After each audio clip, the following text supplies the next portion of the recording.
Joe Coy live from the Los Angeles Forum was released 2 weeks ago on Netflix. It is Joe Coy's fourth stand-up. And this time, Netflix has agreed to give him money for him to do it. Ladies and gentlemen, I go by the name of the Black Abstract. If you're new to the channel, make sure you like, subscribe, hit the notification bell. We talk about everything in the culture that's popping, reviews, TV shows, movies, music, etc., etc. I also am a rapper, entrepreneur, and strategist, but that's neither here nor there. Joe Coy. Let me give you a story about how I got introduced to Joe Coy. I was dating a girl at the time who used to watch Chelsea Handler, and Joe Coy was always a guest on Chelsea Handler's show. Ironically, I watched the interview. I just subscribed to like Kelly Clarkson's YouTube, and Joe Coy said him and Chelsea Handler were dating like maybe like a year ago or something. I'm like, okay, that's weird. Not really, but I was just like, okay. So he had to been smashing back then. But anyway, that's how I got introduced to him. Lo and behold, one day, the girl I'm dating at the time said she has tickets to go see Joe Coy in Buffalo, New York, where I'm from. And we go, and of course she got reserved, and we're right in front of the stage. This particular day, I decided to wear a bright orange polo shirt, Ralph Lauren. I didn't really have that much money at the time. I wasn't really thinking about it like that. And I didn't think we were sitting right at the edge of the stage. So I was just like, yo, what the fuck? So I'm like kind of pissed at her a little bit. Like, yo, because I don't like being right at the front of the stage because, that's like fucking material for comedians. And now I got this bright ass orange shirt on. I'm like, let me tell you this. Joe Coy show was 50% about me. If you watch the stand-up special, he got a part in here where he talks to a guy named Dylan and his girlfriend. That was me in the show, but it was way worse. And I was just so fucking mad. I think I broke up with her after the show, I swear. Like, I broke up with her after the show because I was fucking so pissed. But people were coming up to us, oh, man, let me get a picture with you, man. You were great. I'm like, dude, I'm not taking no fucking pictures, dude. Like, get the fuck away from me. Fast forward, I saw his first special he did on Netflix because, regardless of, him making me the butt of his material, he actually, was pretty funny. So I watched his first special. I thought it was okay. And then I kind of fell off of him a little bit. I wasn't really impressed with that one, so I didn't watch the other one. So I see this one, and I'm like, all right, let me watch this. I didn't see a trailer. I just turned on Netflix, saw it, and I watched it. And man, was I pleasantly surprised. I thought he did an amazing job. And if you don't know me, I'm a comic connoisseur. That's what I do. We got a comedy club in Buffalo.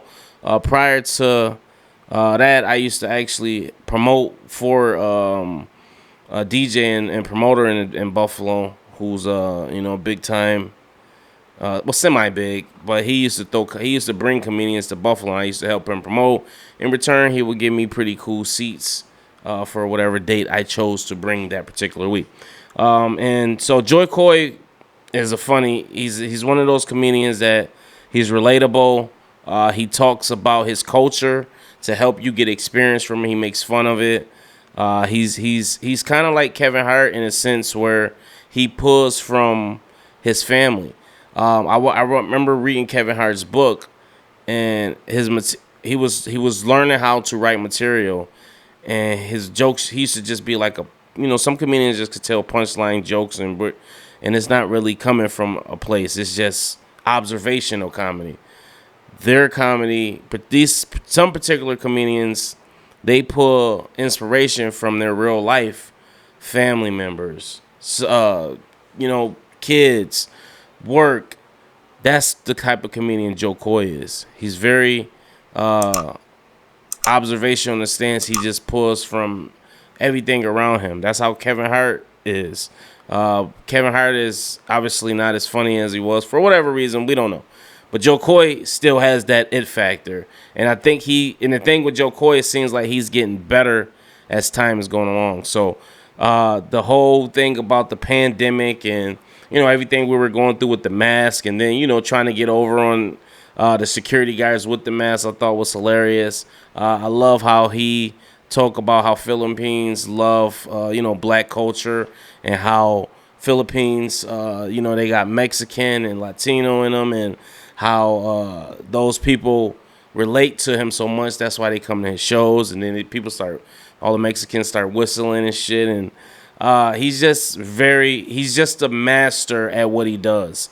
I've been watching comedy for a long time, so it's not as easy as people think it is. You have to do certain movements, because it's not just the joke that lands. It's the manner and how you display the joke.